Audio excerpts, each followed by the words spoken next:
Good morning student. પહેલા unit આલ્ગીમાં અત્યાર સુધી આપણે 3 ટોપિક જોઈએ, જેમાં સૌથી પહેલા ultra structure of eukaryotic algae, બીજું છે થેલસ ઓર્ગેનાઇઝેશન ઓફ આલ્ગી, ત્રીજો ટોપિક હતો લાઈફ હિસ્ટોરી ઓફ નોસ્ટોક, અને આ ચેપ્ટર આ યુનિટનો છેલ્લો ટોપિક અને ચોથો ટોપિક લાઈફ હિસ્ટોરી ઓફ બેટ્રિકોસ્પર્મમ. તો આજે આપણે લાઈફ હિસ્ટોરી ઓફ બેટ્રિકોસ્પર્મમની શરૂઆત કરીએ. તેમાં સૌથી પહેલા classification, division Rhodophyta, class Rhodophyceae, subclass Florideae, order Nemalionales, family Batrachospermaceae, genus Batrachospermum. તો આ રીતના ક્લાસિફિકેશન હતું. ત્યાર પછી અકરન્સીસ, એટલે કે કઈ કઈ જગ્યાએ આપણે નોર્મલી જોવા મળે. તો અકરન્સીસમાં Batrachospermum commonly known as frog spawn. એક માર્કમાં આ શબ્દ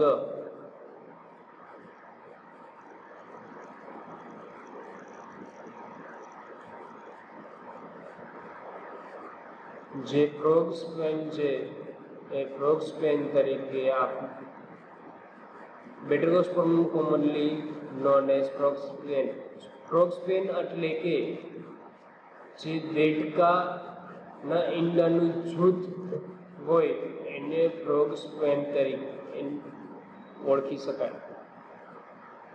તો જે બેટ્રિકોસ્પર્મમનું થેલસ સ્ટ્રક્ચર છે એ નોર્મલી નરી આંખે કેના જેવું દેખાય, તો કે દેડકાના ઈંડાનું જૂથ પડ્યું હોય એ રીતના દેખાય છે. એટલા માટે થઈ એને બીજો શબ્દ ફ્રોગ સ્પેન એ રીતના નામ આપેલું છે.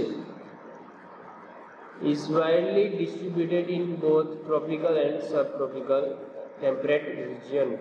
It is usually grow in slowly running fresh water. એટલે કે જે ધીમું વહેતું પાણી હોય એમાં નોર્મલી જોવા મળે. Which are cool and well aerated light, એટલે કે થોડું ઠંડુ પાણી હોય અને ધીમું વહેતું પાણી હોય એવી જગ્યાએ બેટ્રિકોસ્પર્મમ ગ્રો થયેલું જોવા મળે. Like stream, bank or river, lake and pond, એટલે કે તળાવ, ઝરણા, નદી વગેરેમાં બેટ્રિકોસ્પર્મમ ગ્રો થયેલું જોવા મળે.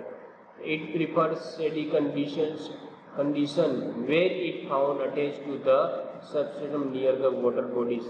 એટલે કે જે છાયાવાળી જગ્યા હોય અને પ્લસ ભીની જગ્યા હોય એવી જગ્યાએ પણ ગ્રો થયેલ જોવા મળે. Some species are also found in quickly moving slightly acidic water, એટલે કે સ્લાઇટલી એસિડિક વોટરમાં પણ ગ્રો થયેલું જોવા મળશે. અને બેટ્રિકોસ્પર્મમની અમુક સ્પીસીસ છે એ ઇન્ડિયામાં પણ ફાઉન્ડ થયેલું જોવા મળે.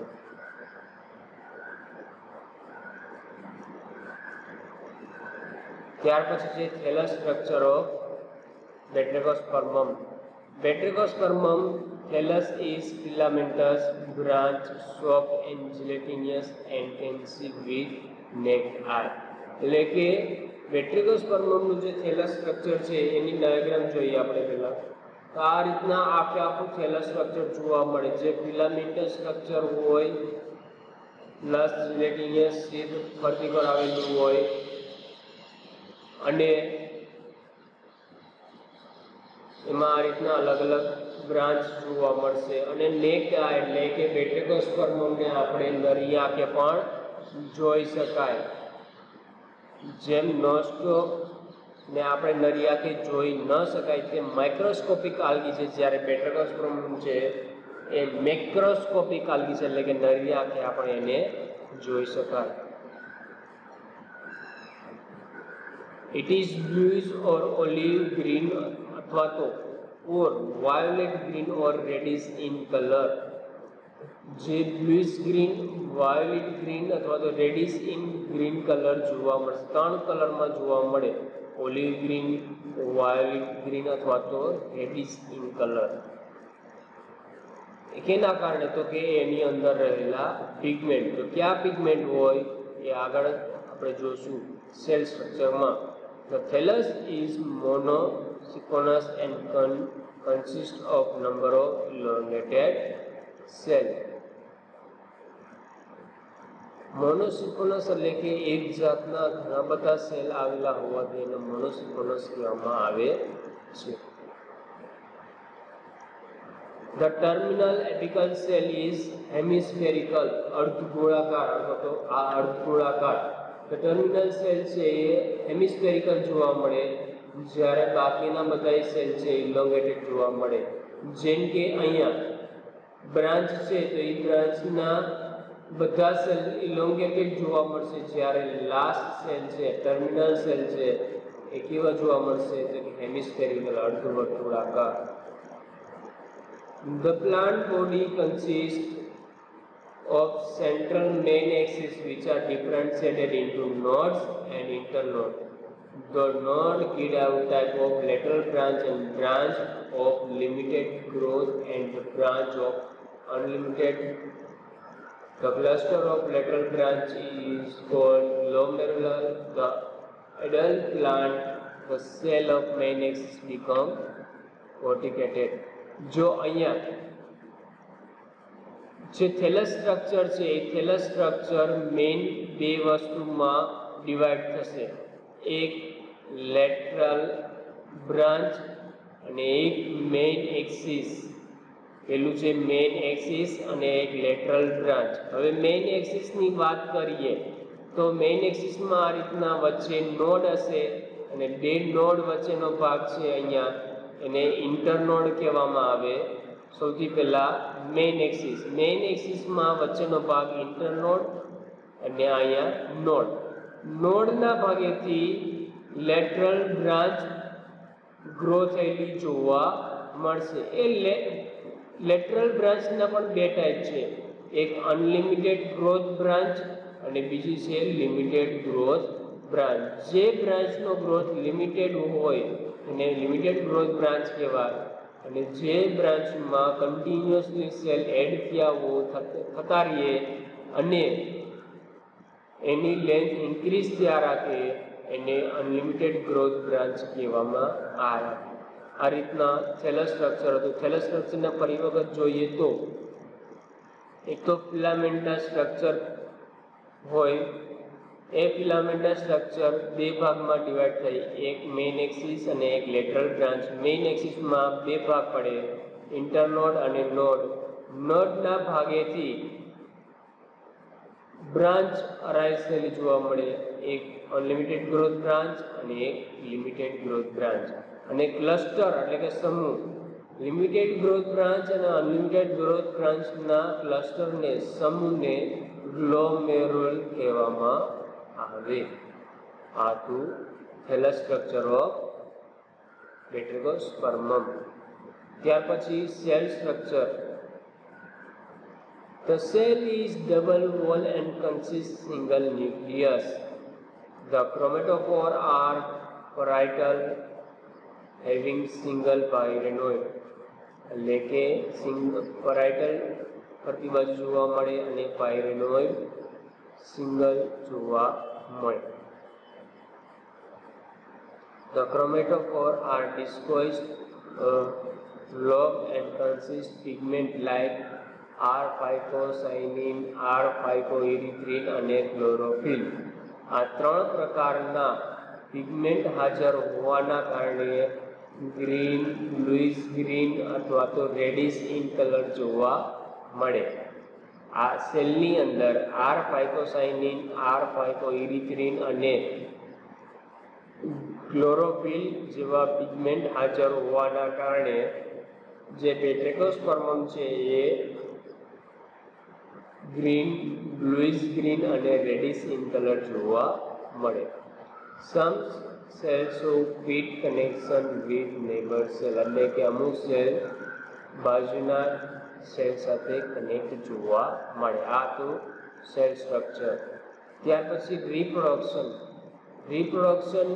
આમાં અસેક્સ્યુઅલ રિપ્રોડક્શન અને સેક્સ્યુઅલ રિપ્રોડક્શન જોવા મળશે. જેમાં અસેક્સ્યુઅલ રિપ્રોડક્શન જે મોનોસ્પોરેન્જિયા ટાઈપ જોવા મળશે. બેટ્રિકોસ્પર્મમ asexual reproduction by means of uninucleate non-motile spore called monospore. એટલે કે બેટ્રિકોસ્પર્મમાં અસેક્સ્યુઅલ રિપ્રોડક્શન કેના દ્વારા થશે? તો કે નોન મોટાઇલ અને યુનિન્યુક્લિયેટ એટલે કે એક જ ન્યુક્લિયસ ધરાવતો અને નોન મોટાઇલ સેલ જેને મોનોસ્પોર કહેવામાં આવેલું છે, મોનોસ્પોર દ્વારા અસેક્સ્યુઅલ રિપ્રોડક્શન થશે. પ્રોડ્યુસિંગ મોનોસ્પોરેન્જિયા કઈ જગ્યાએ પ્રોડ્યુસ થશે? તો મોનોસ્પોરેન્જિયાની અંદર. મોનોસ્પોરેન્જિયા R produce on juvenile stage અથવા તો કેટ્રેન્સિયા સ્ટેજ. જો એક માર્કમાં પૂછાઈ શકે કે અસેક્સ્યુઅલ રિપ્રોડક્શન વખતે મોનોસ્પોરેન્જિયા અથવા તો મોનોસ્પોર કયા સ્ટેજે ડેવલપ થાય? તો કે જ્યુવેનાઇલ સ્ટેજ અથવા તો કેટ્રેન્સિયા સ્ટેજ અથવા તો આપણે એને કહી શકાય ઇમેચ્યોર સ્ટેજ. જે આપણે સેક્સ્યુઅલ રિપ્રોડક્શનમાં પણ છેલ્લે આપણે આવશે જ કે જ્યુવેનાઇલ સ્ટેજ અને કેટ્રેન્સિયા સ્ટેજ કોને કહેવાય? તો એને શુદ્ધ ગુજરાતીમાં કહીએ તો અપુખ્ત પ્રાથમિક વયનું, તો એને જ્યુવેનાઇલ નાનપણ બાળક અવસ્થા જો હોય એને જ્યુવેનાઇલ સ્ટેજ કહેવાય. તો જ્યુવેનાઇલ સ્ટેજ અથવા તો કેટ્રેન્સિયા સ્ટેજે મોનોસ્પોરેન્જિયા ડેવલપ થયેલું જોવા મળશે. Juvenile stage or Catrincia stage of Batrachospermum gametophyte after fertilization. Hence is known as post-fertilization product. Like fertilization, sexual reproduction ના post-fertilization પછી Catrincia stage આવે અથવા તો juvenile stage આવે એટલા માટે થઈને post-fertilization product કીધી. Each monosporangia is globular structure produced on terminal portion. ખાસ મોનોસ્પોરેન્જિયા કઈ જગ્યાએ હોય? તો કે produced on terminal portion of the gametophyte અથવા તો limited growth branch. At maturity, monospore get liberated from monosporangia and germinate produce new gametophyte structure. જો આ રીતના લિમિટેડ ગ્રોથ બ્રાન્ચ છે કેટ્રેન્સિયા સ્ટેજમાં અથવા તો જ્યુવેનાઇલ સ્ટેજમાં બેટ્રિકોસ્પર્મના જ્યુવેનાઇલ સ્ટેજમાં લિમિટેડ ગ્રોથ બ્રાન્ચનો ટર્મિનલ સેલ હશે, એ ટર્મિનલ સેલ મોનોસ્પોરેન્જિયામાં કન્વર્ટ થશે જે ગ્લોબ્યુલર સ્ટ્રક્ચર છે. એ મોનોસ્પોરેન્જિયાની અંદર જે સેલ હશે એને મોનોસ્પોર તરીકે ઓળખાય. મોનોસ્પોરેન્જિયાની અંદર જે સેલ હશે એ સેલને મોનોસ્પોર તરીકે વર્તે. હવે જ્યારે મોનોસ્પોરેન્જિયા મેચ્યોર થઈ જશે ત્યારે એક ગ્લોબ્યુલર સ્ટ્રક્ચર રપ્ચર થઈ જશે અને અંદરથી મોનોસ્પોર લિબરેટ થઈ જશે. એ monospore structure transfer in another substratum and produce another thallus structure of Batrachospermum. This is known as asexual reproduction in Batrachospermum by monosporangia. મોનોસ્પોરેન્જિયા દ્વારા asexual reproduction in Batrachospermum. તો આજે આપણે અહીં ત્રણ વસ્તુ જોઈ. સૌથી પહેલા ક્લાસિફિકેશન occurrences, ત્યાર પછી થેલસ સ્ટ્રક્ચર પછી સેલ સ્ટ્રક્ચર પછી રિપ્રોડક્શનમાં અસેક્સ્યુઅલ રિપ્રોડક્શન. આવતીકાલે સેક્સ્યુઅલ રિપ્રોડક્શન અને લાઈફ સાયકલ આ બે વસ્તુ જોવાની છે. Thank you.